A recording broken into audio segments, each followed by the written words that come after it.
Welcome back to Scouching's Prospect Pyramid Series for 2024, and today we're looking at the Dallas Stars. What we're going to do here is just group the team's prospects into overall tiers and just take a bird's eye look at how things look going into a new season. But before we do, we need to describe what a prospect is to me and what these tiers generally mean. A prospect, in my definition, is a player within 5 years of their first year of draft eligibility, and they haven't played a full season with an NHL roster. And in terms of the tiers, you start at a franchise level player, which is just an icon for your team that you never ever trade, you keep forever, etc., etc. A core level player is a very important part of your roster that can play very important minutes, a guy you really don't want to have to trade unless you absolutely have to. Then you have your depth guys, which round out your roster, second, third, fourth line guys that can play up and down the lineup, different roles, different types of players, all kinds of stuff like that. Then you have your maybes, which are guys that are a bit of a long shot but have some potential, whether it's a bit of a limited ceiling but maybe not quite enough talent to get there, or really, really high levels of talent but just a lot of question marks that limit them from getting to the NHL. And then you have everybody else. And the Dallas Stars, for a team that has come up this late in the series, have actually been drafting relatively well. They just haven't drafted all that often. And we're going to start in the core category with one of my favorite young players in the entire world right now, a player who was in the NHL for a period last year, but is still eligible on this list because he didn't spend the full year there, in Logan Stankoven. I love this guy. It's pretty obvious by now, and if you know this channel at all, you know why. Yes, he's small, but boy does he ever buck the trend of being too small. He's aggressive, he's nasty, he's annoying, he's got a wicked shot, he's got huge amounts of skill, he's fast. There's so much that I love about his game that I think translates, and if you wonder why I like smaller players, it's because I love guys like Logan Stankoven so much. If you can play like him, I don't really care how big you are. You just can play the game, and he does it extremely well. So he's the only player in this tier for me here, but he's a really, really good player. In the depth category, we have some interesting players as well. Guys like Maverick Bourque and Liam Bichsel and Emil Hemming, all players that were drafted in the first round recently who I think could be very impressive players around a core in Dallas. Maverick Bourque had a fantastic rookie season, and I do feel like being in the NHL this year will be a test for him, but an interesting one to observe. I thought Liam Bichsel played well in the AHL, and I do feel like there's an interesting depth defenseman there. Second, third pair, really physical, nasty guy who skates pretty well with some good skill. Just a well-rounded, big defenseman that should fit in with Dallas sooner rather than later. Emil Hemming, the guy they drafted this past year in the first round, is a really high-skill, high-flying guy with a wicked shot and a pretty good frame as well to work with. I do wonder what role he'll have in the NHL, and we'll see what happens over the next few years. I feel like him going to Barrie, he should be a very productive player there, or at least score a lot of goals. And I feel like over time you could see him be a good offensive, energetic, powerful third-line NHL player. And the one player here that I'm holding out hope for is Ayrton Martino of Clarkson University.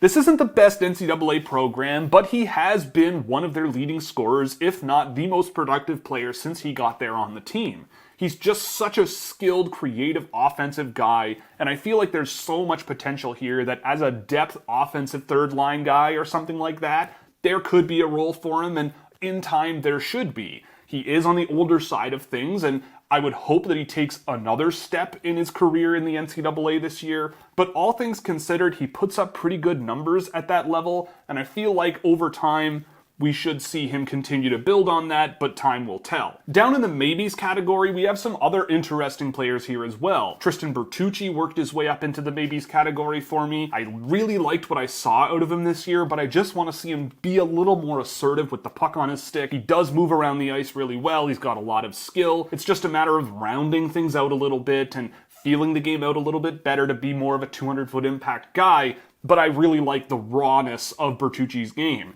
Similar things can be said about Christian Kyrou, who was pretty effective in the AHL last season, and I do think that as an offensive defenseman, he has an outside shot of cracking an NHL roster down the lineup somehow.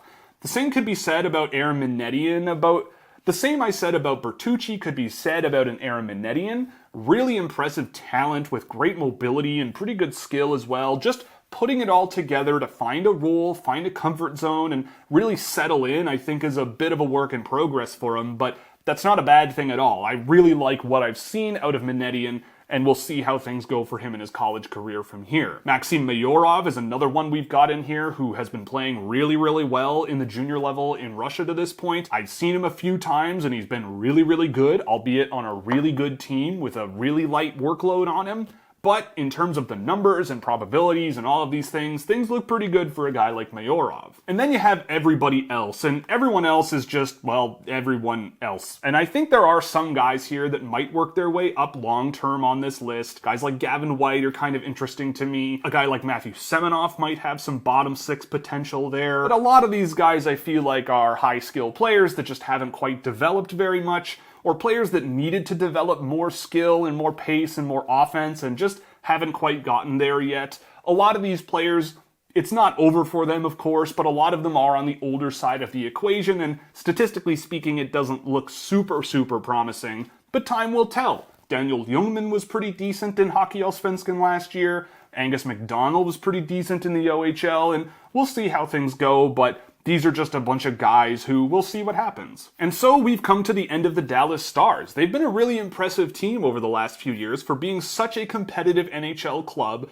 with such limited draft capital and actually coming away doing as well as they have. We'll see how things look over the next couple of seasons, but I think they've added some interesting potential NHL talent, even though they are one of the last teams we're profiling. So credit to them, and we'll see how things go. But yeah, the Dallas Stars looking better than their overall ranking would suggest. So if you liked the video, please like and subscribe, and if you really liked it, consider subscribing over at Scouching.ca, where you'll get access to exclusive written content, as well as a private Discord server and plenty of cool data tools for drafted and undrafted prospects, and all kinds of fun stuff you can check out over at Scouching.ca. So that's it for the Dallas Stars, and up next we're going to be taking a quick look at the Edmonton Oilers.